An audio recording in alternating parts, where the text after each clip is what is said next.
Bonjour.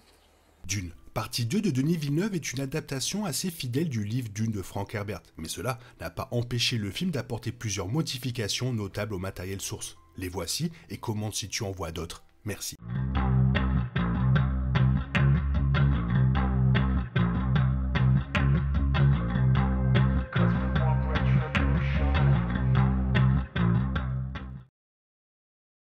Après les diverses différences incorporées dans Dune de David Lynch en 1984, le premier film de Villeneuve en 2021 a donné au lecteur du livre l'assurance que la nouvelle adaptation serait beaucoup plus proche du roman qu'auparavant. Il manquait encore de nombreuses scènes du livre Dune dans le premier film, mais Villeneuve a quand même réussi à donner vie aux personnages et à l'histoire avec justice, élevant ainsi la barre des attentes pour le second film. L'affinité du réalisateur pour le roman original d'Herbert est bien connue, ce qui signifie que cette adaptation devrait apaiser la plupart des lecteurs qui regardent Dune 2. Villeneuve a encore une fois fait le travail pour adapter le plus fidèlement possible la seconde moitié du livre tout en s'inscrivant dans les limites d'une autonomie de près de 3 heures et en s'appuyant sur les différences déjà établies. Cependant, cela signifie que Dune 2 avait changé le livre à plusieurs reprises, qu'il s'agisse de personnages entiers manquant dans l'histoire, de changements dans l'arc des personnages ou d'autres détails de l'histoire qui diffèrent, ce sont les plus grandes différences entre les livres et le film. La chronologie de Dune change dans la deuxième partie alors que la suite de Denis Villeneuve supprime un saut dans le temps qui se produit dans le livre. Le film se déroule directement après les événements de la fin du premier film et seulement quelques mois s'écoulent tout au long du film, à en juger bien sûr par l'évolution de la grossesse de Jessica. Cela diffère du livre car Frank Herbert a mis en œuvre un saut dans le temps de 2 ans, peu de temps après que Paul soit devenu membre des Fremen. Cela permet à diverses relations de se développer et ralentit l'ascension de Paul au pouvoir. Dune 2, supprimant le saut dans le temps, accélère tout le récit.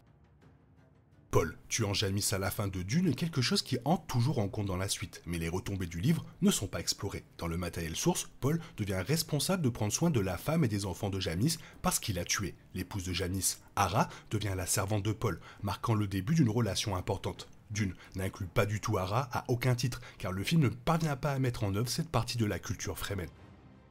Un autre personnage absent qui avait un rôle majeur à jouer dans le livre est le comte Fenring. Il fait partie de la maison Corrino, faisant de l'assassin et Manta entraîner un parent, un ami proche et un conseiller de l'empereur Shaddam. Bien que Dune 2 inclut sa femme, Lady Margot Fenring, il est introuvable. Ceci malgré le fait que l'empereur ordonne à Fenring de tuer Paul dans le livre et la présence plutôt importante dont il dispose.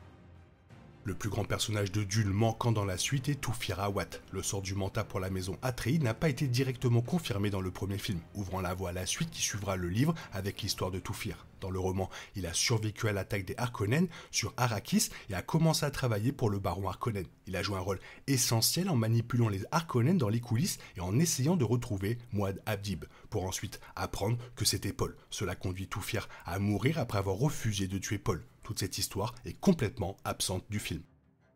L'une des principales façons dont Dune 2 change le livre est le rôle d'Alia Atreides. Au lieu que la sœur de Paul soit une enfant de 2 ans dotée des capacités mentales d'un adulte, elle reste dans le ventre de Jessica pendant tout le film. Choisir Anya Taylor-Joy dans le rôle d'Alia Atreides signifie qu'elle a encore un petit rôle à jouer, car elle peut parler inconsciemment à Jessica. Étant donné qu'Alia est un personnage intrinsèquement difficile à adapter correctement en live action, ce changement de livre a du sens, mais cela signifie également que Dune 2 a également dû modifier d'autres parties de l'histoire.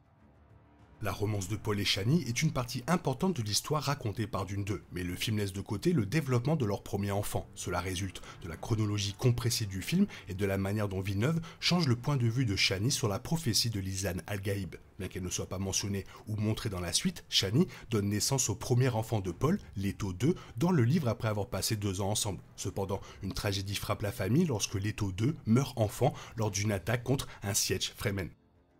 Dune 2 change le livre d'une autre manière significative en intégrant Chani à la prophétie de Lisan al-Gaïb. Le film intègre correctement le nom Fremen de Chani, Siaya, qui signifie printemps du désert, mais cela lui ajoute plus de poids. Chani mentionne très tôt que cela est lié à une prophétie, et ce n'est qu'après que Paul a bu l'eau de vie que sa connexion est révélée. Lorsque Chani pleure parce que Paul est dans le coma, ses larmes sont mélangées à l'eau de vie pour le ramener à la pleine conscience, accomplissant ainsi une partie de la prophétie qui ne figure pas dans les livres.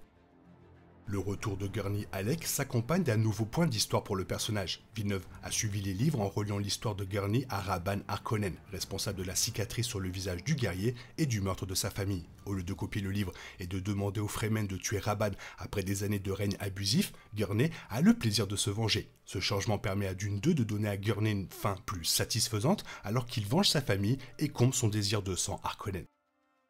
La fin du film inclut des changements notables dans le matériel source, y compris la mort d'autres personnages majeurs de Dune 2 comme le baron Harkonnen. Le film montre Paul Atreides tuer son grand-père après avoir pris d'assaut la rencontre entre la maison Harkonnen et l'empereur. C'est un écart par rapport au livre car Alia Atreides est responsable du meurtre du baron Harkonnen. La version de Paul est plus directe et il y ajoute une couche de manque de respect en faisant tomber le corps de baron dans le désert pour être mangé par des insectes.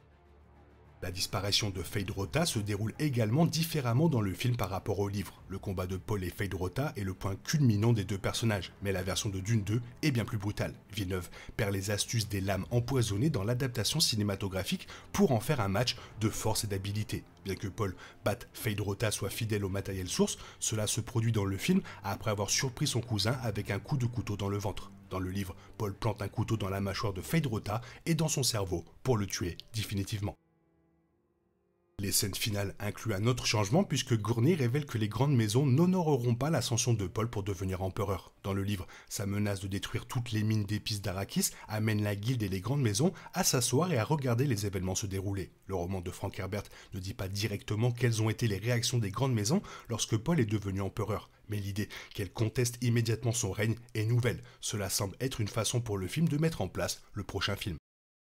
Là où Dune 2 quitte l'histoire de Chani, c'est sans aucun doute l'un des changements les plus importants apportés au livre par le film de Denis Villeneuve. Après que Paul soit devenu empereur et propose d'épouser Irulan, Chani sort en trompe de la pièce en colère. La fin de Dune 2 la laisse dans les déserts d'Arrakis alors qu'elle appelle un ver des sables pour venir la chercher. L'implication est qu'elle se sent trahie par Paul et frustrée parce qu'il est devenu par la prophétie et pourrait finalement laisser Muad'Dib derrière elle pour une vie plus simple. C'est une fin radicalement différente pour Chani de celle que Frank Herbert lui donne. Dans le livre, Chani est blessée par les décisions de Paul, mais elle comprend finalement pourquoi il les prend et que le mariage avec Irulan est purement transactionnel. Elle se tient aux côtés de Paul tout au long de son parcours, acceptant sa place de concubine car elle sera traitée comme sa femme. Les modifications apportées au livre par Dune deuxième partie soulèvent des questions sur les sentiments de Chani envers Paul à la fin du film et sur l'avenir qu'ils pourraient avoir ensemble. Voilà, c'était des petits changements apportés à ce second film, mais bon, le film est quand même terrible. Toi, qu'est-ce que tu en penses? Fais-moi part de ton avis dans la zone commentaire, sinon il est temps pour toi de reprendre le cours normal de ta vie. On se retrouve bientôt pour une nouvelle vidéo. Bisous bisous, bye bye. Oh yeah, we want retribution.